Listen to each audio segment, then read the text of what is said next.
choose a suffering. Yesterday in the assembly I saw my soul inside the jar of the one who pours.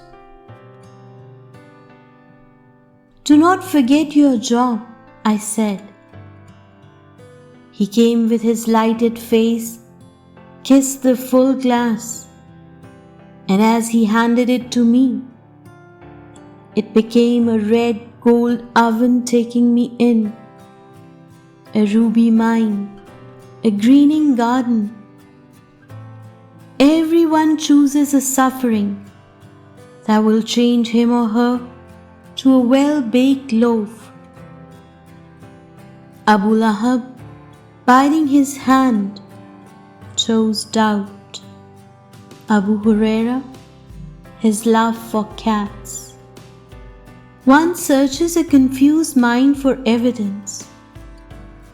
The other has a leather sack full of what he needs.